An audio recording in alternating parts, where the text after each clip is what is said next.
200 কোটি টাকা বড়ি বিক্রি করবে।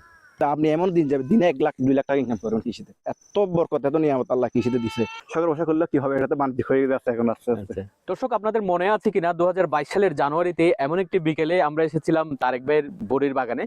সেই স্মৃতিটা রোমন্থন করছিলাম কিছুক্ষণ আগে। আমরা আবার এসেছি প্রায় 4 বছর পরে তার সফলতার কথাগুলো শোনার জন্য। তারেক ভাই, আমরা এসেছিলাম 2022 সালের জানুয়ারিতে। তখন দেখেছিলাম আপনার স্ট্রাগলের প্রথম দিকে সময়গুলো। তখন অনেকেই আপনাকে বিরূপ কথা বলেছিল, তখন আপনি স্টুডেন্ট ছিলেন। তো 4 বছর আগে স্মৃতি আর এখনের যে সফলতা আপনি কিভাবে মূল্যায়ন করবেন? আসসালামু আলাইকুম। সব মিলে আলহামদুলিল্লাহ, আল্লাহর কাছে লাখ লাখ শুকরিয়া। আমি যে ছাত্র অবস্থায় যে পড়ালেখা অবস্থায় যে কৃষিকাজে আসতে পারছি, এটা আসার আগে তো অনেক কিছু ছিল। দেখ, মানুষ অনেক কথা বলছে, অনেক মন্তব্য করছে, কিন্তু সব মিলে এখন আমি সফল। তো তখন যে আপনি বাধাগুলো পেয়েছিলেন, ওই প্রথম কথাগুলো একটু শুনতে যাচ্ছিলাম। প্রথম বলতে, যেহেতু আমি লেখাপড়া করছি, আমার মানে মানুষ বলতেছে যে আমি তো চাকরি করব। মানে চাকরি, আপনি তো চাকরি করবেন, আপনি তাই এগুলা কিসের কোনো মূল্য বুঝবেন না, আপনি কৃষিকাজ কেন করতেছেন?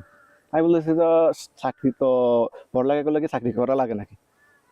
মানে চাকরি তো না করে তো অনেক কিছু ব্যবসা সফল করা যায়। তো আমি কৃষিটাই বেছে নিয়েছিলেন। বেছে নিয়েছি আর কি। সেক্ষেত্রে আপনি এখন সফল বলতে পারেন। ইনশাল্লাহ আমি আলহামদুলিল্লাহ অনেক সফল। আচ্ছা, এখন আপনি কি পরিমাণ বোরের চাষ করেছেন, কি কি জাতের করেছেন, আর আপনার কয়টা বাগান আছে একটু যদি আমাদের বিস্তারিত বলেন। আমি আর বাগান বাড়াই নাই, 2022 সাল থেকে এখনো পর্যন্ত ওই আগের বাগানগুলোই আছে 5 বিঘা। ওই সব মিলে 810 বিঘা মতো আছে, সবগুলো আগের গুলো আছে, এখন বাড়াই নাই। কিন্তু এগুলো দিয়ে আলহামদুলিল্লাহ আমি ভালো আছি। কিন্তু আমি বাগান না বাড়াইলে কি হবে? কিন্তু আমার বাঁশখালী বাসা থেকে আমি বাগান বাড়ানোর জন্য সহায়তা করছি। এমন বাড়ছে, অনেকে মানে এত বাগান করছে, মানে আগে বড় 120 টাকা কিনে খেতে, এখন 70-80 টাকা কিনে খেতে পাওয়া পারতেছে। যাচ্ছে। সেজন্য একটা মানে যেমন বড় লোকে খেতে পারতেছে, গরিবরাও খেতে পারতেছে। মানে আমরাও দেখি আসলে বিভিন্ন জায়গায় যখন যাই, বোরের কিন্তু অনেকটা বাম্পার ফলন যেটাকে বলে, সেটাই দেখতে পাচ্ছি। এই যে শুরু আপনার, আপনি যে মানুষকে সহযোগিতা করেছেন চারা দিয়ে, তা আপনি যে চারা বিতরণ করছেন, এটাতে কি আসলে স্বাদটা পাচ্ছেন, মজাটা পাচ্ছেন? আসলে আমার নিজেরও ভালো লাগতেছে যে মানে এই বোরে একটা মানে একটা একটা মৌসুম, মানে এই মৌসুমটা আগে বাঁশখালীতে ছিল না, দেখে ভালো লাগতেছে আমার কাছে। মানে এই বোরে তো আগে 5 বছর আগে ছিল না। এই বোরে বাঁশখালীতে মিষ্টি বোরে খাইতে পারে নাই, সব বাহুকুল খাইছে পানসা পানসা। আমি এই বাঁশখালীতে আসার পরেই, মানে বোরে বাগান উৎপাদন করার পরেই মিষ্টি বোরে বাঁশখালী মানুষের স্বাদ নিতে এই পারতেছে। বাগানটায় কি কি জাতের বোরে আপনি চাষ এখন করেছেন? আমি 6-7টা জাত রাখছি, কিন্তু বেসিক্যালি আমি 2টা জাতে বেছে নিয়েছি। ওই 2টা জাতে আমার বেশি আছে, একটা হচ্ছে বড় সুন্দর, একটা হচ্ছে বার সুন্দরী।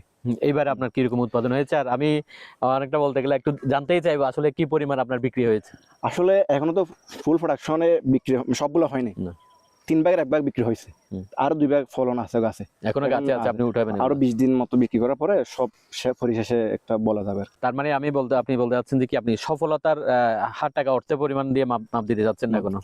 এটা অনেক ধন্যবাদ। আর আপনি আপনার কাছ থেকে গাছ নিয়ে অনেকেই আমি দেখেছি বিভিন্ন জায়গায় বাগান হয়েছে, সাদুলপুরে অনেক জায়গায় দেখলাম যে বাগান হয়েছে। কি পরিমাণ বাগান হয়েছে মূলত আপনাদের গাছ নিয়ে?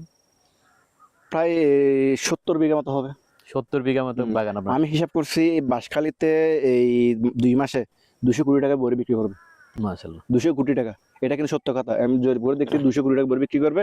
কিন্তু আমার মনে হয় বাঁশখালীতে বড়ি আর শ্বাস না করলে মনে হয় ভালো হবে, মানে পর্যাপ্ত হয়ে গেছে। আচ্ছা।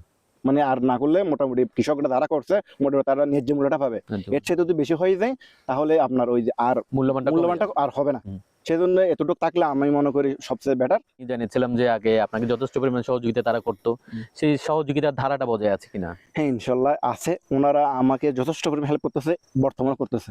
আগে আমাদের আবু সালেক স্যার ছিল, এখন বর্তমানে যিনি আছে শ্যামল স্যার, উনি আমাকে মানে হেল্প করতেছে। কিন্তু আবু সালেক স্যারের কথা না বললে নয়। আচ্ছা। মানে ওনার মতো ভালো একটা স্যার আমি আর পাইনি কৃষি জীবনে। কয়টা ছাগল আছে আপনার এখানে? এখন 10টা মতো আছে। মানে বিক্রি করতেছি, মানে জামালা ওই যে বড়ি বিক্রি করবো সেজন্য। ভোরের পাশাপাশি আমরা ছাগলটা কি শখের বসে করা? এটা শখের বসে করা। শখের বসে করলে কি হবে, এটা তো বাণিজ্যিক হয়ে যাচ্ছে এখন আসছে। মাশাআল্লাহ, তার সফলতার পরিমাণ অনেক বেশি।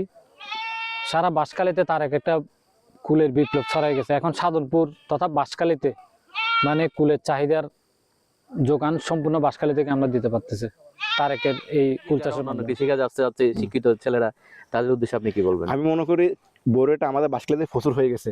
ওনারা যদি পেয়ারা ড্রাগন নিয়ে কাজ করে, আমার চাইতে আর 3 গুণ সফলতা অর্জন করতে পারবে। মানে ড্রাগন আর পেয়ারা এই দুইটা মানে ফোকাস দিতে হবে আমাদের বাঁশখালীতে। তো সেক্ষেত্রে শিক্ষিত ছেলেরা এগিয়ে আসছে, এটাকে আপনি অ্যাপ্রিসিয়েট করছেন? হ্যাঁ, এখানে বর্তমানে ড্রাগন, তারপর পেয়ারা, পেঁপে, আর পাশাপাশি যদি কয়েকটা বেড়া ঘাড়ল নিয়ে যদি শুরু করে তাহলে তাদের আর হতাশ হতে হবে না, চাকরিগ্রস্ত হবে না। আচ্ছা, অনেক ধন্যবাদ আপনাকে। আমরা কথা বলছিলাম আমাদের তারেক ভাইয়ের সাথে। তারেক ভাইয়ের সাথে আমরা সেই 2022 সালের পরে আবার মিলিত হতে পেরেছি। তার যে সফলতার গল্পটা আপনারা শুনলেন। আর একই সাথে প্রিয় বাসকালের তে আপনারা দেখেছেন বিভিন্ন সময় কৃষিভিত্তিক বিভিন্ন প্রতিবেদন উঠে এসেছে। আমাদের তারেক ভাইয়ের মতোই যারা তরুণ আছেন তারা নিজেদেরকে এক্সপ্লোর করছেন। তারেক ভাইয়ের জন্য শুভকামনা জানাবো। তারেক ভাইকে আমাদের পক্ষ থেকে ছোট একটা উপহার আছে, প্রিয় বাসকালের সঙ্গে তুলে দেবো।